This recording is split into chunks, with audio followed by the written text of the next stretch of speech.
भातकुली तालुक्यात सुरू असलेल्या निम्नपेढी प्रकल्पातील भिंत कोसळल्याची माहिती काही दिवसांपूर्वी संपूर्ण जिल्हाभर पसरली होती। मात्र आता या संपूर्ण प्रकरणावर प्रशासनाकडून अधिकृत खुलासा समोर आला आहे। नेमकं हे प्रकरण काय आहे? भिंत कोसळली की पाडण्यात आली? पाहूया सविस्तर रिपोर्टमध्ये। भातकुली तालुक्यातील निम्नपेढी प्रकल्पामध्ये सुरू असलेल्या कामादरम्यान भिंत कोसळल्याची माहिती काही दिवसांपूर्वी मोठ्या प्रमाणावर पसरली होती। या घटनेमुळे शेतकरी आणि नागरिकांमध्ये चिंतेचे वातावरण निर्माण झाले होते। मात्र या संपूर्ण प्रकरणाचा आता अधिकृत खुलासा समोर आला आहे। कार्यकारी अभियंता एम इंगळे यांनी दिलेल्या माहितीनुसार सदर भिंत कोसळलेली नसून ती नवीन निविदा प्रक्रियेचा भाग म्हणून काढण्यात येत आहे। त्यांच्या म्हणण्यानुसार जुन्या भिंतीऐवजी त्या ठिकाणी नवीन व मजबूत भिंत उभारण्यात येणार आहे। या कामाची पाहणी 26 जानेवारी रोजी जिल्हाधिकारी आशिष एरेकर यांनी स्वतः केल्याची माहिती त्यांनी दिली। या प्रकरणात शेतकरी व नागरिकांमध्ये चुकीचा संदेश पसरविण्यात येत असल्याचे स्पष्ट करत कोणतीही गैरसोय होणार नसल्याचे कार्यकारी अभियंत्यांनी सांगितले। जी न्यूज लोकांनी प्रसिद्ध केलेली आहे, चॅनलला दिलेली आहे, पेपरला दिलेली आहे, स्थानिक जे बाशिवाडीचे जे काही आहे आणि अविनाश संके, मानकर आणि गौतम खंडारे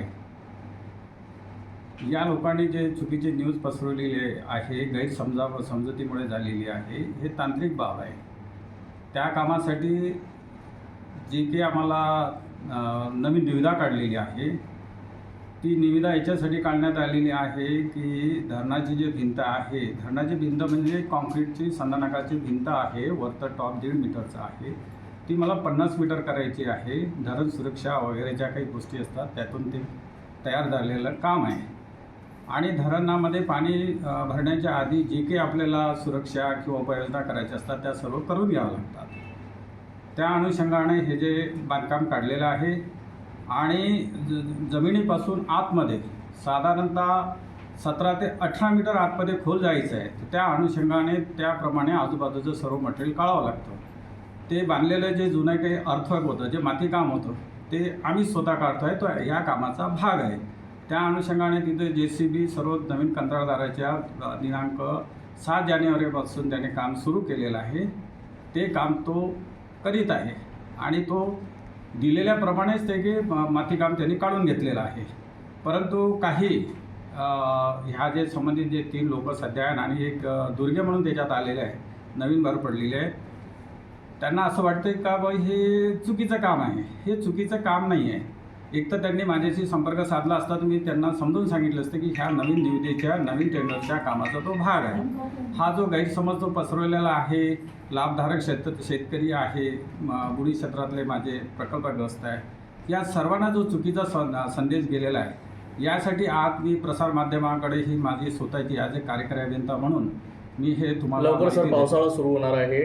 या सर्वात महत्त्वाचं म्हणजे हे संरक्षक भिंत नाही आहे, ही त्या जे सांडवा म्हणतात त्याला इंग्लिशमध्ये स्पिलवे म्हणतात, त्याच्याशी एक संलग्न पार्ट आहे। जो पार्ट आहे जुन्या काळामध्ये जे की होतं बरंचसं जुनं डिझाईन आहे, त्यावेळेस मॅन्युअल डिझाईन असायची। आता नवीन संगणक आलेले आहे, त्या अनुषंगाने नवीन त्याच्यामध्ये सुधारणा केल्या जातात। त्या अनुषंगाने हे काम सुरू आहे आणि ते काम अति तात्काळ पूर्ण करून आणि जे की जुनं अर्थ आहे जेवढं काढायचं तेवढं काढून नव्यानं आम्ही ते तयार करणार। आणि हा जो विषय आहे, हा विषय जो काही चालू आहे सध्या प्रसारमाध्यमामध्ये, हा तात्काळ नियंत्रणामध्ये आणण्यासाठी सर्वांनी प्रयत्न करावे अशी माझी विनंती आहे। भिंत कोसळल्याच्या चर्चांवर प्रशासनाने पूर्णविराम दिला असून हे काम नियोजनबद्ध पद्धतीने सुरू असल्याचे स्पष्ट झाले आहे। निम्नपेढी प्रकल्पाचे काम पावसाळ्याआधी पूर्ण होणार असल्याने शेतकऱ्यांना दिलासा मिळाला आहे।